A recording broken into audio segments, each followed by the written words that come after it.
لیکن کبھی بھی اپنی محبت کا اظہار نہیں کرے گا، کیونکہ اسے یہ سب کرنا آتا ہی نہیں تھا۔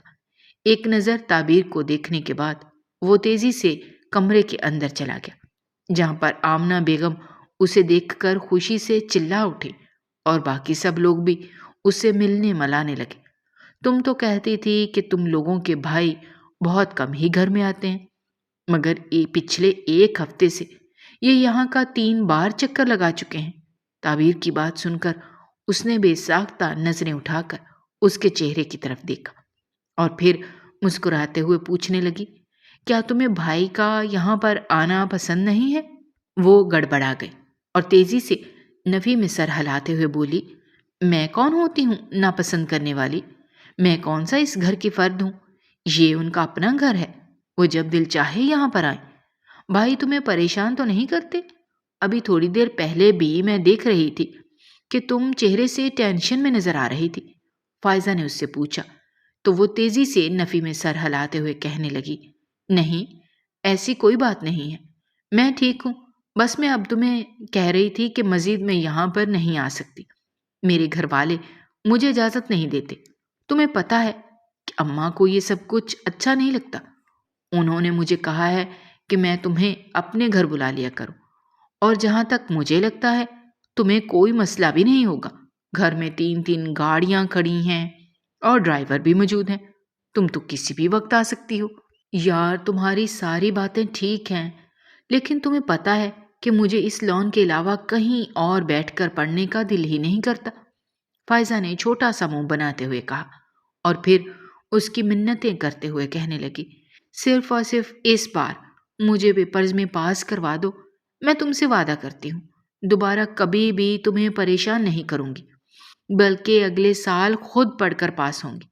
ان دونوں کی دوستی کالج کے پہلے سال ہی ہو گئی تھی۔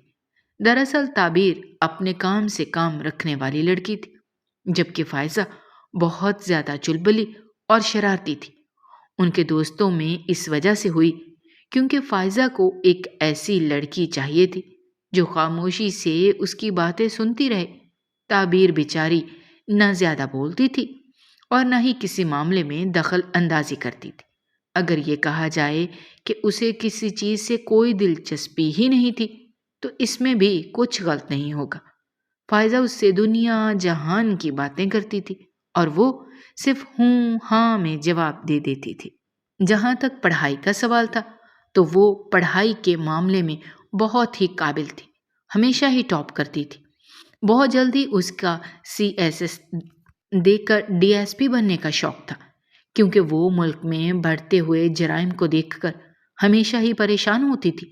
اس کا بس نہیں چلتا تھا کہ وہ مجرموں کو گریبان سے پکڑ کر ہمیشہ ہمیشہ کے لیے جیل میں پھینک دے یا پھر انہیں اس فانی دنیا سے رخصت کروا دے۔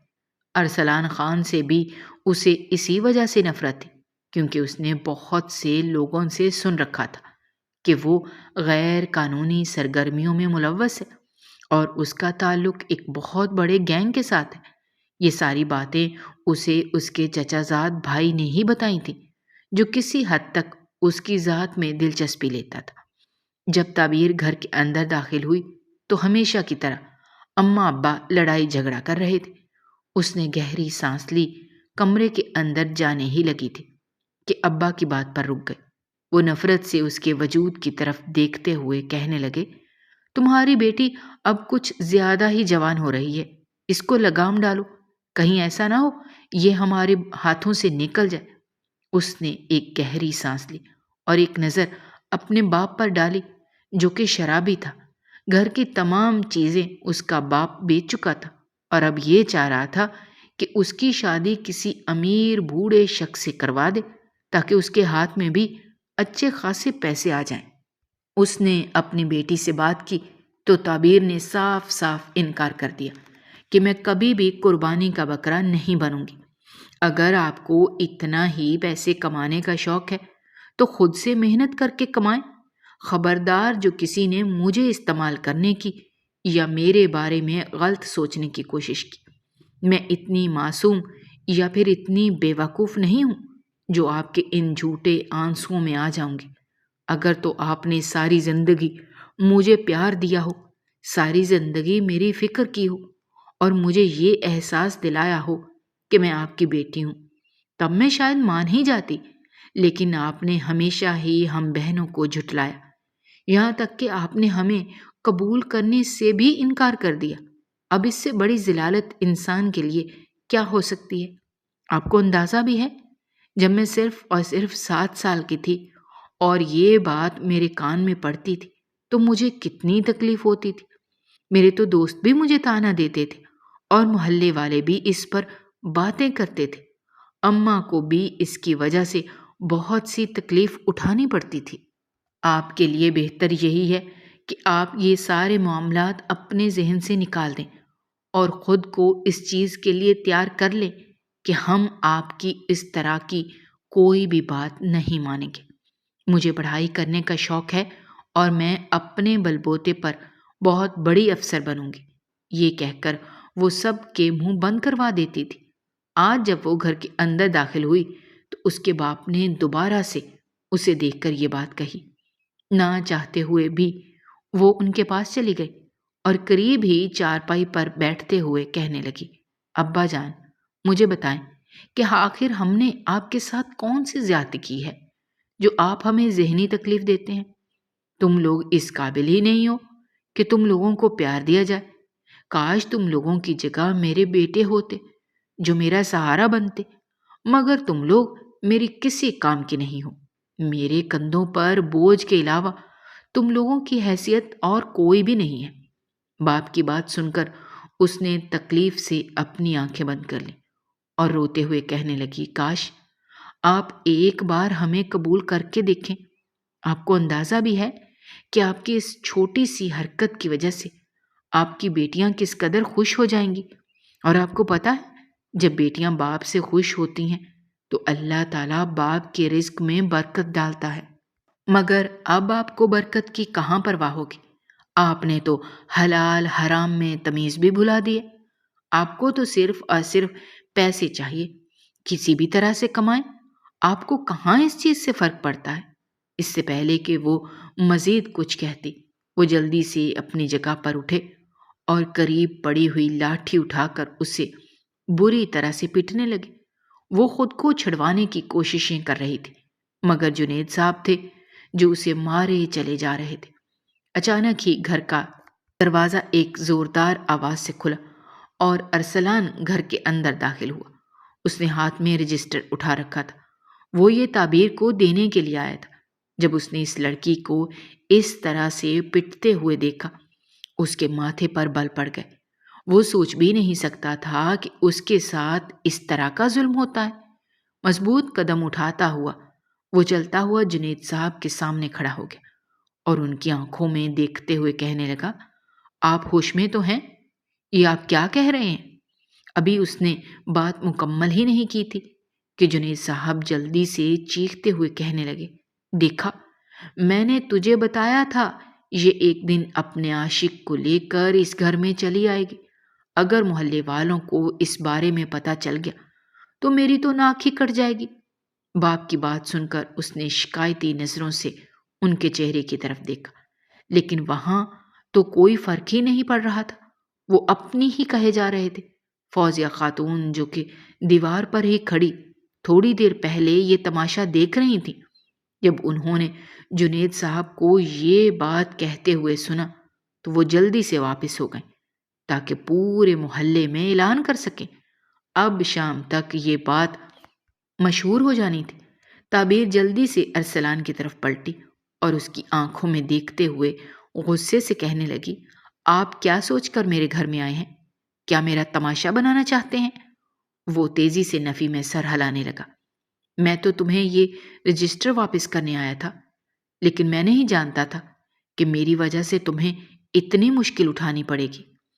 آپ بہت اچھی طرح سے جانتے ہیں آپ نے جان بوجھ کر یہ سب کچھ کیا ہے، اس نے روتے ہوئے کہا، اور جس طرح غصے سے اس کے ہاتھ سے لے کر اسے کہنے لگی، ابھی اور اسی وقت یہاں سے چلے جائیں، ورنہ مجھ سے برا کوئی بھی نہیں ہوگا۔ وہ پہلے ہی بہت تکلیف میں تھی اور اب دوبارہ سے ایک نیا تماشا شروع ہونے جا رہا تھا۔ اسے سمجھ نہیں آ رہا تھا کہ وہ کیا کرے۔ ارسلان بہت ہی تحمل سے یہ سب کچھ برداشت کر رہا تھا۔ رجسٹر غصے سے اس کے حوالے کرنے کے بعد وہ تیزی سے گھر سے باہر نکل آیا۔ اسی وقت ہی اس نے اپنے گارڈ کو کال کی اور اسے اس گھر کے بارے میں بتا دیا۔ تھوڑی دیر پہلے تک جو شخص اس کی محبوبہ پر ہاتھ اٹھا رہا تھا، اس نے فیصلہ کیا تھا کہ کیوں نہ اس شخص کو غائب کر کے اسے سبق سکھایا جائے۔ ویسے بھی اسے ٹیڑھے لوگوں کو سیدھا کرنے میں بہت مزہ آتا تھا، لیکن جس طرح سوال بھی اس کے ہونے والے سسر صاحب کا تھا، اسی وجہ سے اس نے بہت ہی احتیاط سے اور پھونک پھونک کر قدم رکھنا تھا۔ دوسری طرف جنید صاحب ہتھے سے ہی اکڑ گئے تھے۔ انہیں تو جیسے موقع مل گیا تھا کہ وہ اپنی منمانی کریں۔ غصے سے کہنے لگے، یا تو اس لڑکے کو کہو کہ وہ تمہارے لیے رشتہ لے کر آئے، یا پھر میں آج ہی تمہارا نکاح کر دیتا ہوں۔ اب اس کے علاوہ دوسرا کوئی فیصلہ نہیں ہوگا۔ یہ کہہ کر وہ تیزی سے اٹھے اور گھر سے باہر نکل گئے۔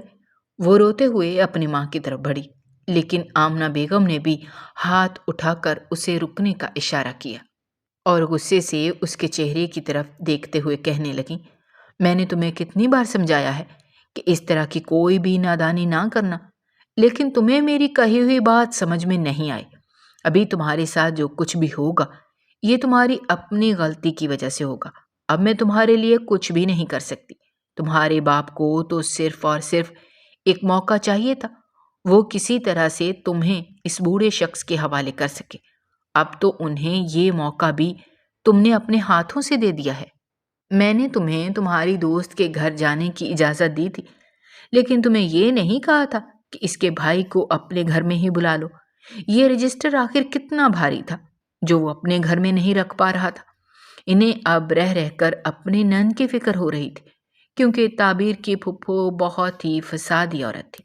تھوڑی دیر پہلے ہی انہوں نے یہاں آ کر تماشا لگایا تھا، کیونکہ تعبیر نے ان کے بیٹے سے شادی کرنے سے انکار کیا تھا، اور یہ بات انہیں ہضم نہیں ہو رہی تھی۔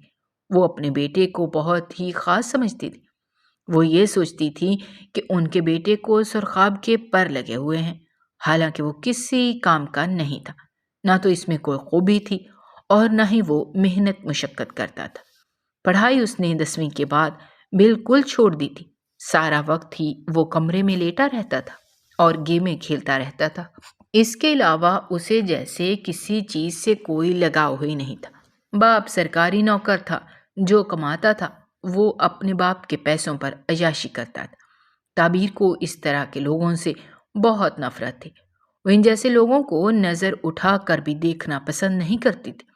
اس سے شادی کرنا تو دور کی بات، یہی ساری باتیں جب اس نے پھپھو کو بتائیں تو وہ بھی غصہ کرنے لگی، مگر تعبیر کو تو جیسے کسی چیز سے کوئی فرق ہی نہیں پڑتا تھا۔ اسے اپنی زندگی سنوارنی تھی، ان لوگوں کے ہاتھوں برباد نہیں کرنی تھی۔ شام کا وقت تھا، وہ صحن میں بیٹھی ہوئی تھی۔ اس کی آنکھوں سے تیزی سے آنسو بہہ رہے تھے۔ اس کے باپ نے اس کا گھر سے نکلنا بند کر دیا تھا اور اس کی ماں کو بھی دھمکی دی تھی کہ اگر تم نے اپنی بیٹی کو گھر سے بھگانے کی کوشش کی تو میں تمہیں طلاق دے دوں گا۔ اس عمر میں اب وہ اتنا بڑا صدمہ سہنے کی پوزیشن میں نہیں تھی۔ بیٹی نے بھی انہیں مجبور کر دیا تھا۔ انہوں نے اسے بہت بار سمجھایا تھا، مگر ارسلان خان کی وجہ سے سب کچھ تباہ ہو گیا تھا۔ اسے اس پر بہت غصہ آ رہا تھا۔ اس کا بس نہیں چل رہا تھا کہ وہ اسے اٹھا کر کسی ایسی جگہ پھینک دے جہاں سے اس کی واپسی ہمیشہ ہمیشہ کے لیے ناممکن ہو جائے۔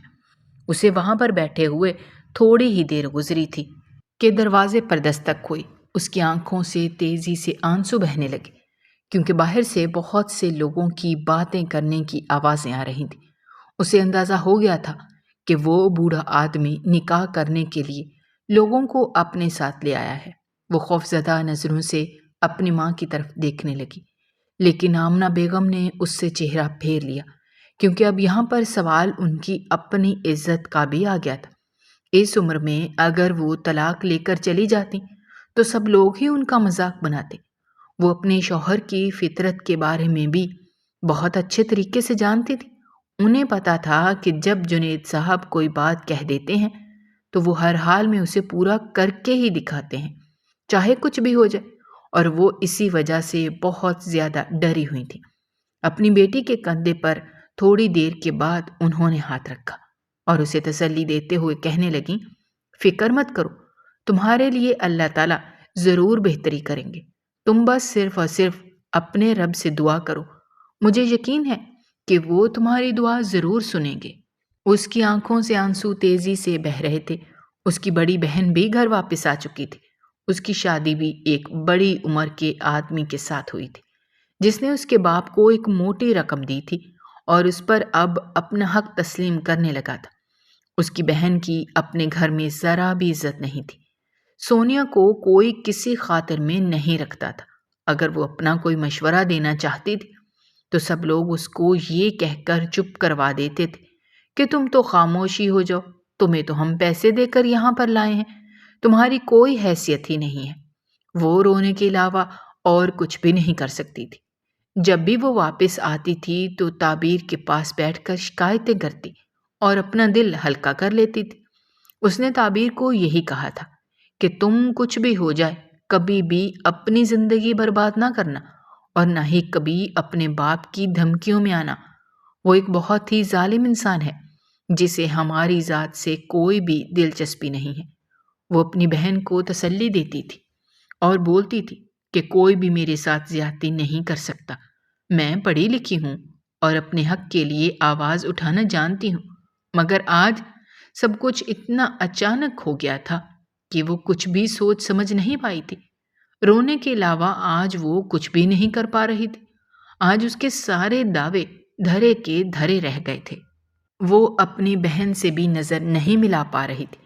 سونیا نے اسے سینے سے لگا لیا اور اسے تسلی دیتے ہوئے بولی، فکر مت کرو، سب کچھ ٹھیک ہو جائے گا، ہو سکتا ہے کہ یہ آدمی تمہارے لیے اچھا ثابت ہو جائے۔ بہن کی بات سن کر اس نے شکایتی نظروں سے اس کے چہرے کی طرف دیکھا۔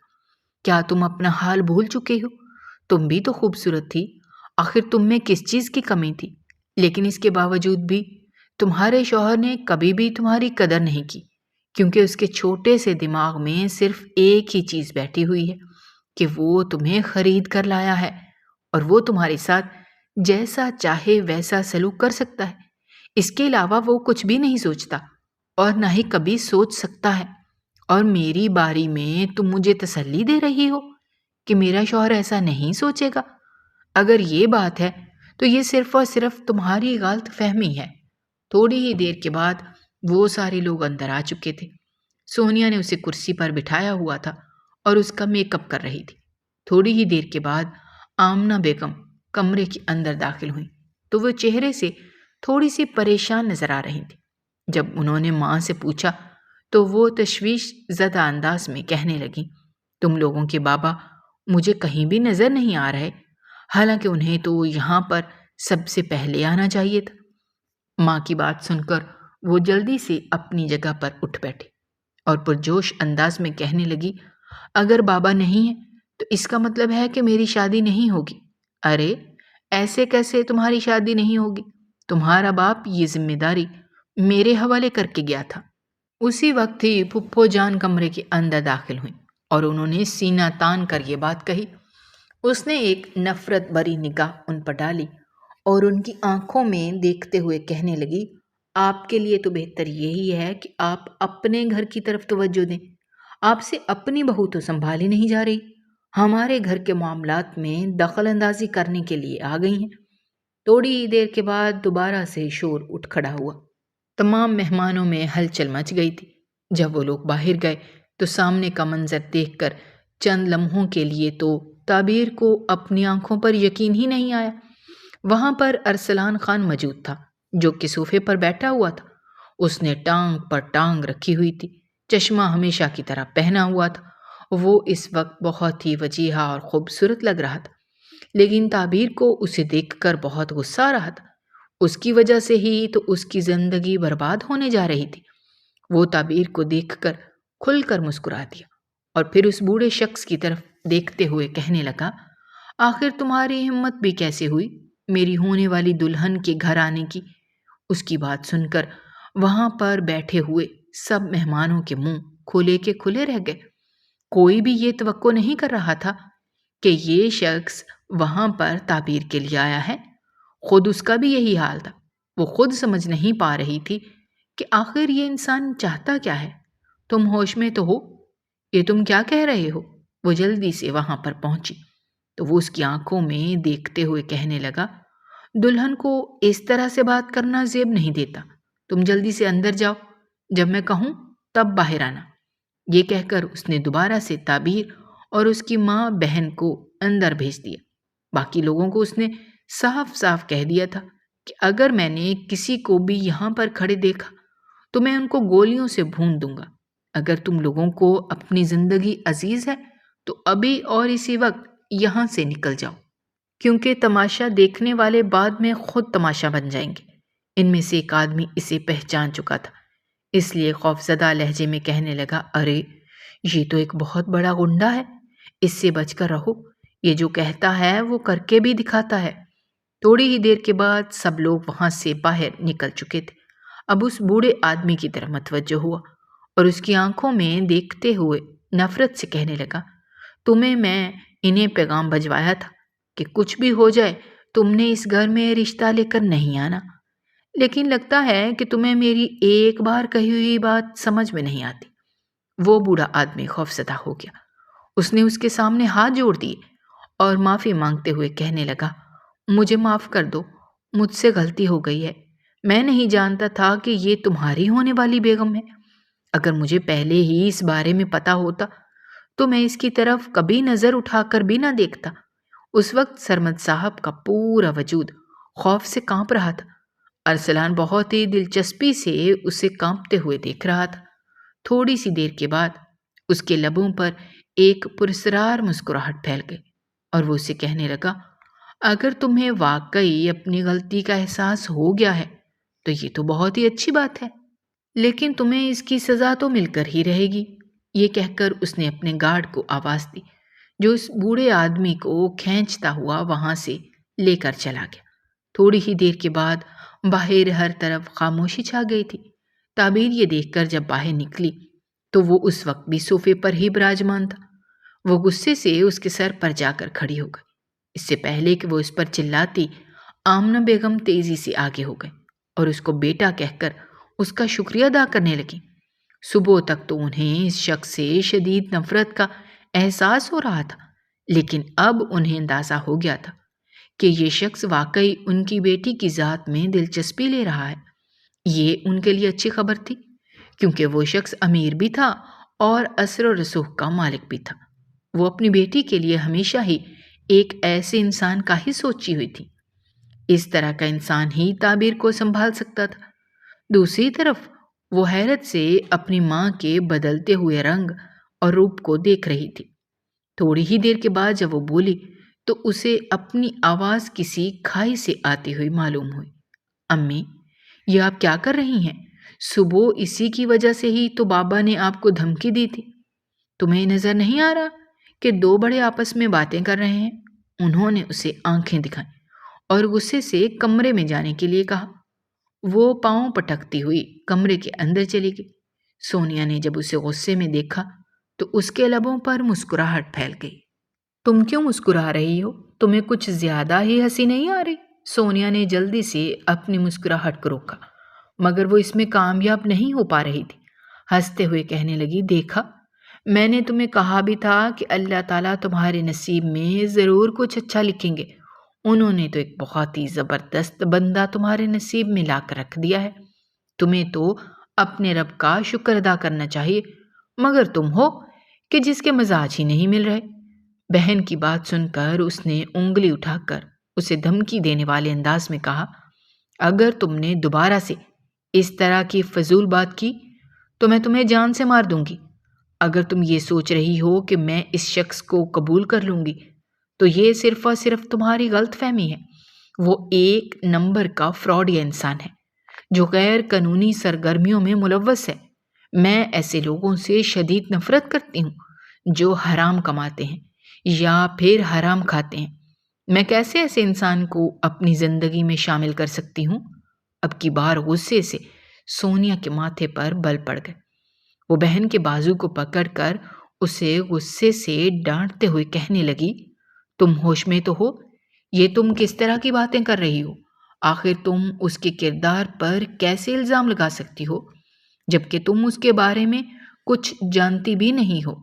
میں اس کے بارے میں سب کچھ جانتی ہوں بہنا، لیکن لگتا ہے کہ تم اس کے بارے میں کچھ بھی نہیں جانتی، اس لیے بہتر یہ ہے کہ اپنی زبان بند ہی رکھو اور دوبارہ کبھی بھی میرا نام اس انسان کے ساتھ نہ جوڑنا۔ بہت ہی جلد میں ڈی ایس پی بن کر اس انسان کو بھی جیل کی سلاخوں کے پیچھے پھینک دوں گی۔ یہ کہہ کر وہ کمرے سے باہر نکلنے ہی لگی تھی کہ اس کے قدم زمین پر جم گئے۔ وہ اس کے عین سامنے کھڑا تھا اور خونخوار نظروں سے اس کے چہرے کی طرف دیکھ رہا تھا۔ وہ اسے دیکھ کر غصے سے کہنے لگا، تمہیں اندازہ بھی ہے کہ کسی کے کردار پر الزام لگانا ایک بہت بڑی بات ہوتی ہے، اور وہ بھی اس وقت جب آپ اس کی ذات کے بارے میں کچھ بھی نہ جانتے ہوں۔ بھائی معاف کر دیں، یہ چھوٹی ہے، نادان ہے، میں اس کی جگہ آپ سے معافی مانگتی ہوں۔ ارسلان نے ہاتھ اٹھا کر اسے خاموش رہنے کا اشارہ کیا اور دوبارہ سے تعبیر کی آنکھوں میں دیکھتے ہوئے کہنے لگا، معافی تو یہ خود ہی مجھ سے مانگے گی، آخر اس نے کیا سوچ کر اتنی بڑی بڑی باتیں کی ہیں؟ میں نے جو کچھ بھی کہا ہے بالکل سچ کہا ہے، اس میں کچھ بھی غلط نہیں ہے۔ اگر تم یہ سب کچھ ماننے کے لیے تیار نہیں ہو تو اس کا مطلب یہ ہے کہ تم حقیقت قبول کرنے کی ہمت ہی نہیں رکھتے۔ حقیقت کیا ہے بہت جلد ہی تمہارے سامنے آ جائے گی، اور جس دن تم پر یہ سب کچھ آشکار ہو گیا اس دن میں تم سے حساب لوں گا، اور اس دن تم مجھ سے بھاگ نہیں پاؤ گے۔ یہ کہہ کر وہ وہاں پر رکا نہیں تھا بلکہ دوبارہ سے گھر کی طرف نکل گیا تھا۔ اس کا بس نہیں چل رہا تھا کہ وہ ہر چیز کو تہس نہس کر دے۔ زندگی میں پہلی بار اسے کسی عورت سے محبت ہوئی تھی اور وہ عورت اسے نخرے دکھا رہی تھی۔ یہ اس کے لیے کسی بھی صورت قابل قبول نہیں تھا۔ آج تک اس نے کسی کو بھی اتنی صفائیاں پیش نہیں کی تھی، اور نہ ہی اس نے کسی کو اتنی اہمیت دی تھی کہ وہ اس کے کردار پر انگلی اٹھا سکے۔ یہ سب کچھ وہ صرف اور صرف اس لیے برداشت کر رہا تھا کیونکہ وہ اس لڑکی سے محبت کرتا تھا اور اسے اپنانا چاہتا تھا، مگر اس لڑکی کو بھی یہ سب کچھ راس نہیں آ رہا تھا اور اس کو شدت سے اس بات کا احساس ہو رہا تھا۔ ہونے والی زوجہ بیگم، تمہیں ایسا سبق سکھاؤں گا کہ تم ساری زندگی یاد رکھو گے اور دوبارہ کبھی بھی میرے سامنے اونچی آواز میں بات کرنے کی جرت نہیں کرو گی۔ وہ خود سے یہ کہتا ہوا تیزی سے الماری کی طرف بڑھا۔ جب اس نے الماری کا دروازہ کھولا تو سامنے ہی رسیوں میں جکڑا ہوا وہ بیٹھا ہوا تھا۔ اس کے چہرے پر خوف پھیلا ہوا تھا۔ یہ دیکھ کر ارسلان کے لبوں پر مسکراہٹ پھیل گئی۔ وہ تیزی سے اس کے پاس گیا اور اس کے چہرے کو جبڑوں سے پکڑتے ہوئے کہنے لگا، مجھے یقین ہے کہ دوبارہ کبھی بھی تم اس طرح کی حرکت کرنے کی جرت نہیں کرو گے، کیونکہ اب جو کچھ میں تمہارے ساتھ کرنے جا رہا ہوں اس کے بعد تم اس قابل ہی نہیں رہو گے۔ یہ کہہ کر اس نے دوبارہ سے الماری کا دروازہ بند کر دیا، کیونکہ اس وقت اپنی زوجہ محترمہ سے مل کر آ رہا تھا اور وہ اس پوزیشن میں نہیں تھا کہ اپنا اچھا موڈ دوبارہ سے خراب کر سکے۔ اس نے فیصلہ کیا تھا کہ رات کے وقت وہ اس انسان سے انتقام لے گا۔ شام کے 8 بج رہے تھے لیکن جنید صاحب کا ابھی تک کوئی اتا پتہ نہیں تھا۔ آمنہ بیگم کا رو رو کر برا حال تھا۔ تعبیر بیزاریت سے ماں کے چہرے کی طرف دیکھ رہی تھی۔ تنگ آ کر بول ہی اٹھی، کیا کر آپ کو مسئلہ کیا ہے؟ جب وہ گھر پر موجود ہوتے تھے تب بھی آپ کی آنکھوں میں آنسو ہی بہتے رہتے تھے، اور ابھی بھی آپ کی آنکھوں سے آنسو ہی بہہ رہے ہیں۔ بیٹی کی بات سن کر انہوں نے غصے سے اسے گھورا اور اسے ڈانٹتے ہوئے کہنے لگی، آخر تم کس طرح کی اولاد ہو؟ کیا تمہیں اپنے باپ کی ذرا بھی فکر نہیں ہے؟ اگر انہیں میری فکر نہیں ہے تو مجھے ان کی فکر کرنے کی کیا ضرورت ہے؟ اور میں نے آپ کو پہلے ہی یہ بات بتا دی تھی کہ میں ایسے لوگوں کے پیچھے نہیں بھاگتی جو لوگ مجھے کوئی اہمیت نہیں دیتے۔ آمنہ بیگم نے اپنا سر دونوں ہاتھوں میں گرا دیا اور بے بسی سے کہنے لگی، آخر تم یہ سمجھتی کیوں نہیں ہو کہ تم ان کی بیٹی ہو؟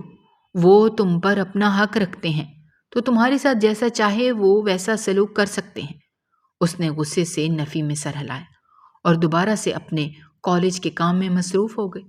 تھوڑی ہی دیر گزری تھی کہ آمنہ بیگم کہنے لگی، میں ارسلان کو کال کرنے لگی ہوں، اسے کہوں گی کہ وہ تمہارے باپ کا پتہ کروا دے۔ اب کی بار تعبیر بے چینی سے اٹھی اور ماں کے ہاتھ سے موبائل چھینتے ہوئے کہنے لگی، یہ آپ کیا کر رہی ہیں؟ آپ ہوش میں تو ہیں؟ ہاں، اس میں ایسی کون سی بڑی بات ہو گئی؟ وہ مجھے اپنا نمبر دے کر گیا ہے۔ اس نے مجھے کہا تھا کہ جب بھی مجھے کسی چیز کی ضرورت ہو تو میں اسے کال کر سکتی ہوں۔ اسی وقت ہی سونیا کمرے کے اندر داخل ہوئی اور پرجوش انداز میں کہنے لگی، تمہیں پتا ہے کہ وہ ہمیں 50,000 بھی دے کر گیا ہے۔ آپ لوگ پاگل تو نہیں ہو گئے کیا سوچ کر آپ لوگوں نے اس سے اتنے زیادہ پیسے لے لیے ہیں؟ آپ کو اندازہ بھی ہے کہ آپ نے کتنی بڑی بے وقوفی کر دی ہے؟ اس کا بس نہیں چل رہا تھا کہ وہ یہاں پر کھڑے ہوئے سب لوگوں کو ہی ختم کر دے۔ آمنہ بیگم نے لاپرواہی سے کہا، اتنی بڑی بات نہیں ہے جتنا بڑا تم تماشا لگا رہی ہو۔ اگر اس نے ہماری مدد کی ہے تو یہ اس کا ہم پر احسان ہے، اور ویسے بھی میں اسے اپنا بیٹا مان چکی ہوں۔ آپ کا کوئی بھی بیٹا نہیں ہے اور کسی دوسرے انسان کو اپنا بیٹا ماننے کی ضرورت بھی نہیں ہے۔ تعبیر نے غصے سے کہا تو وہ اس پر چلاتے ہوئے کہنے لگی، تم چھوٹی ہو تو چھوٹی ہی رہو، میری ماں بننے کی ضرورت نہیں ہے، اور یہ بھی بات یاد رکھو کہ میں تمہاری ماں ہوں۔ اس گھر میں وہی ہوگا جو میں چاہوں گی، اور کل تم فائزہ کے گھر دوبارہ سے پڑھنے کے لیے جا رہی ہو۔ ارسلان مجھے کہہ رہا تھا کہ اس کی بہن کی ریاضی بہت کمزور ہے۔ آخر تم کس طرح کی دوست ہو جو اپنی دوست کی مدد ہی نہیں کرتی؟ تعبیر نے بے اختیار ماں کے چہرے کی طرف دیکھا۔ جہاں تک مجھے لگتا ہے کچھ عرصہ پہلے تک آپ مجھے منع کرتی تھیں کہ اس لڑکی کے گھر جانے کی کوئی ضرورت نہیں ہے۔ اب ایسا کیا ہو گیا ہے کہ آپ کو میری دوستی کی فکر ہونے لگی ہے؟ اگر یہ سب کچھ آپ اس انسان کی وجہ سے کر رہی ہیں، اور اگر آپ کے دماغ میں کوئی فطور موجود ہے تو اس کو اپنے دماغ سے نکال دیں، کیونکہ میں اس انسان کی شکل بھی دیکھنا پسند نہیں کرتی۔ یہ معاملہ تمہارے لیے نہیں ہے، بلکہ یہ معاملات میں خود ہینڈل کروں گی، اور تم یہ سب کچھ مجھ پر ہی چھوڑ دو۔ اس کی ماں نے غصے سے ڈانٹتے ہوئے کہا، تو وہ اپنا سا منہ لے کر رہ گئی۔ ہمیشہ ہی اس کے ساتھ یہی ہوتا آیا تھا، کبھی بھی اس کی بات کو کوئی اہمیت نہیں دی جاتی تھی اور اس کو اسی طرح سے خاموش کروا دیا جاتا تھا۔ وہ اپنے گھر کی سب سے چھوٹی بیٹی تھی۔ دراصل وہ 3 بہنیں تھیں۔ بڑی بہن کا کچھ عرصہ پہلے ہی انتقال ہو گیا تھا۔ اس سے چھوٹی والی بہن سونیا تھی، جس کی شادی اس کے باپ نے ایک بوڑھے آدمی سے طے کر دی تھی، اور پھر اس سے چھوٹی تعبیر تھی، جو بہت زیادہ نکچڑی اور کسی حد تک بدتمیز بھی تھی۔ کسی میں بھی اتنی ہمت نہیں ہوتی تھی کہ وہ اس سے بحث کر سکے یا اس کے ساتھ لڑائی جھگڑا کر سکے، کیونکہ اس طرح کے کاموں میں ہمیشہ ہی اس کی جیت ہوتی تھی۔ جب سے اس نے آنکھ کھولی تھی تب سے اس نے اپنے گھر کا ماحول خراب ہی دیکھا تھا۔ باپ ہر وقت ماں سے لڑتا رہتا تھا، اور یہ بات اس کے لیے کسی بھی طور پر قابل قبول نہیں تھی۔ وہ ایک خوشگوار زندگی گزارنا چاہتی تھی، مگر گھر کے حالات دیکھ کر اسے لگتا تھا کہ اس کا یہ خواب ادھورا ہی رہ جائے گا۔ اس کا باپ شرابی تھا اور ہر بار پیسوں پر ہی لڑائی ہوتی تھی۔ وہ ہمیشہ ہی اس کی ماں سے پیسے چھین کر لے جاتا تھا۔ کبھی بھی اس نے گھر میں پیسے نہیں دیے تھے، اور سب لوگوں پر روب یوں جماتا تھا جیسے سب لوگ انہیں کے غلام ہوں۔ سونیا باپ سے بہت زیادہ ڈرتی تھی، اس لیے خوف کی وجہ سے اس نے نکاح کر لیا تھا۔ اب اسے اپنی غلطی کا احساس ہو رہا تھا۔ پچھتانے کے علاوہ اب اس کے پاس دوسرا کوئی راستہ نہیں تھا۔ اگلے دن نہ چاہتے ہوئے بھی وہ اپنی دوست کے گھر چلی گئی۔ فائزہ اس کے آنے کا انتظار کر رہی تھی۔ کل رات ہی اس کے اپنے بھائی سے بات ہوئی تھی اور ارسلان اپنی پسندیدگی کا اظہار کر رہا تھا۔ اس نے اپنی بہن کو ساری حقیقت بتا دی تھی کہ وہ اس لڑکی سے محبت کرتا ہے اور اسے اس بارے میں بتانا چاہتا ہے، لہٰذا وہ چاہ رہا تھا کہ فائزہ کوئی ایسا طریقہ کرے جو وہ اس سے ملنے کے لیے آ جائے، کیونکہ ایک بات تو وہ بہت اچھے طریقے سے واقف تھا کہ وہ کبھی بھی اس سے ملنے کے لیے باہر نہیں جائے گی، اور اگر اس نے اس لڑکی کے ساتھ زبردستی کرنے کی یا اسے کڈنیپ کرنے کی کوشش کی تب بھی اس کے لیے ایک بہت بڑا مسئلہ پیدا ہو جائے گا۔ تعبیر کچن میں فائزہ کے ساتھ ہی کھڑی تھی جب وہ عجلت میں اسے چائے کی ٹرے پکڑاتے ہوئے کہنے لگی، یہ جلدی سے جا کر اوپر بھائی کو دے کر آ جاؤ۔ اس نے حیرت سے اپنی دوست کے چہرے کی طرف دیکھا اور پوچھا، کیا تم مجھے کہہ رہی ہو؟ تو وہ زور و شور سے ہاں میں سر ہلاتے ہوئے بولی، ظاہر سی بات ہے، یہاں پر ہم دونوں ہی کھڑی ہیں اور میں تمہیں ہی کہہ رہی ہوں، پلیز جلدی سے جاؤ ورنہ بھائی غصہ ہو جائیں گے۔ اس نے اس کی بات کو سنے بغیر ہی دوبارہ سے کام کی طرف رخ پھیر لیا۔ وہ شش و پنج میں مبتلا ہو گئی تھی۔ وہ اس انسان کا سامنا نہیں کرنا چاہتی تھی، مگر اس کی مجبوری۔ وہ تیزی سے وہاں سے باہر نکلی تاکہ جلد از جلد اسے چائے دے کر واپس آ جائے، لیکن جب وہ کمرے کے اندر دستک دے کر داخل ہوئی تو وہاں پر کوئی بھی نہیں تھا۔ اس نے سوچا کہ میز کے اوپر ٹرے رکھ کر تیزی سے باہر نکل جائے گی۔ اسے الماری سے آوازیں سنائی دینے لگیں، یوں لگ رہا تھا جیسے کہ الماری کھولنے کی کوشش کی جا رہی ہے۔ اس قدر ٹھنڈ میں بھی اسے پسینے آنے لگے تھے۔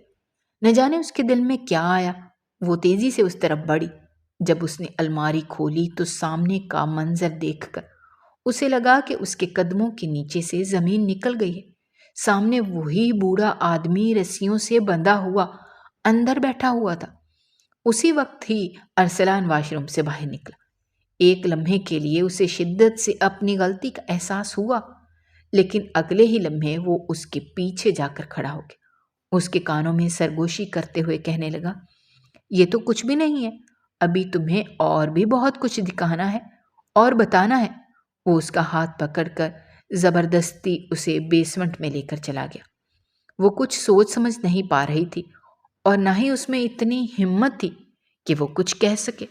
اس انسان کے دل میں اس کے لیے بدگمانی بڑھ گئی تھی، لیکن نیچے جا کر جب اس نے سامنے کا منظر دیکھا تو چند لوگوں کے لیے اسے اپنی آنکھوں پر یقین ہی نہیں آیا۔ وہاں پر ایک اور آدمی تھا جو رسیوں سے بندھا ہوا تھا، لیکن اس آدمی کو پولیس ایک لمبے عرصے سے تلاش کر رہی تھی، کیونکہ اس نے نہ جانے کتنی لڑکیوں کے ساتھ زیادتی کی تھی اور پھر دوبارہ سے پولیس کے ہاتھوں بچ کر فرار ہو گیا تھا۔ ارسلان نے ایک نظر اپنے قریب کھڑی لڑکی پر ڈالی، اس کی آنکھوں میں دیکھتے ہوئے کہنے لگا، جن لوگوں کو حکومت سزا نہیں دیتی ان لوگوں کو میں سزا دیتا ہوں۔ وہ حیرت اور خوف کے ملے جلے تاثرات لے کر اسے دیکھ رہی تھی، اور پھر دوسرے ہی لمحے ارسلان نے اس کو اپنا آئی ڈی کارڈ بھی دکھایا۔ وہ ایک سیکرٹ ایجنٹ بھی تھا جس کا کام اس طرح کے لوگوں کو پکڑنا تھا۔ تعبیر کے دل میں جتنی بھی غلط فہمیاں تھیں وہ دور ہو گئی تھیں، یعنی وہ جو کچھ بھی کر رہا تھا اپنی ایجنسی کی مرضی کے مطابق ہی کر رہا تھا، اور وہ اس طرح کے معاملات میں دخل اندازی کرنے کی ہمت بھی نہیں رکھتی تھی۔ اس نے کانپتی ہوئی آواز میں پوچھا، کیا تم نے میرے بابا کو بھی قید کیا ہوا ہے؟ تو وہ تیزی سے نفی میں سر ہلاتے ہوئے کہنے لگا، ارے نہیں، میں اپنے سسر صاحب کے ساتھ ایسا کیسے کر سکتا ہوں؟ انہیں تو میں ایک بہت ہی اچھی جگہ پر رکھا ہوا ہے۔ دراصل وہ انہیں پہلی فرصت میں ہسپتال لے کر گیا تھا تاکہ ان کا علاج کروا سکے اور نشے جیسی بری لت سے ان کا پیچھا چھڑوا سکے۔ 1 ہی مہینے کے بعد وہ تمہارے پاس واپس آ جائیں گے اور تم یقین ہی نہیں کر پاؤ گی کہ یہ تمہارے بابا ہیں۔ چلو اب تو تمہاری ساری غلط فہمیاں دور ہو گئی ہیں، اب بھاگو یہاں سے۔ ایک لمحے کی دیری کیے بغیر وہ وہاں سے نکلی۔ کچھ ہی دنوں کے بعد اس کے گھر میں ارسلان کا رشتہ آ گیا تھا۔ اس کی ماں نے خوشی سے یہ رشتہ قبول کر لیا اور شادی کی تیاریاں ہونے لگیں۔ اس کی مہندی کا دن تھا، تب جنید صاحب دوبارہ سے گھر میں داخل ہوئے تھے، لیکن وہ پہچانے ہی نہیں جا رہے تھے۔ انہوں نے صاف ستھرا لباس پہنا ہوا تھا اور بہت ہی مہذب انداز میں سب سے باتیں کر رہے تھے۔ یہ سب کچھ ارسلان کی وجہ سے ہی ہوا تھا۔ اپنے بابا کو دیکھ کر اس کی آنکھوں میں آنسو آ گئے۔ انہوں نے زندگی میں پہلی بار اسے سینے سے لگایا تھا اور اسے پیار کیا تھا۔ اسے لگ رہا تھا کہ اس کے اندر جو کمی تھی وہ بھی پوری ہو گئی ہے۔ اسے اپنے باپ کی محبت مل گئی تھی اور اس کے علاوہ اسے کسی چیز کی تمنا بھی نہیں تھی۔ وہ اپنے رب کا جتنا بھی شکر ادا کرتی کم تھا۔ ارسلان سے شادی کر کے وہ بہت زیادہ خوش تھی۔ اس کی زندگی سنور گئی تھی۔ کچھ عرصے کے بعد اس نے اپنی تعلیم مکمل کر لی، لیکن وہ ڈی ایس پی نہیں بنی کیونکہ اس کے پیچھے بہت سی وجوہات تھیں۔ وہ ازدواجی زندگی میں شامل ہو چکی تھی اور نہیں چاہتی تھی کہ اس کی شادی شدہ زندگی میں کسی قسم کی کوئی مشکلات پیدا ہوں، کیونکہ بہت سی باتیں اسے جاننے کو ملی تھیں جن میں سے ایک یہ بھی تھی کہ یہ فیلڈ لڑکیوں کے لیے تھوڑی سی خطرناک ہے۔ اگر آپ کو ہماری کہانیاں پسند آ رہی ہیں تو ہمارے چینل کو سبسکرائب کیجیے، ویڈیوز پر کمنٹ کیجیے اور شیئر کیجیے۔ شکریہ۔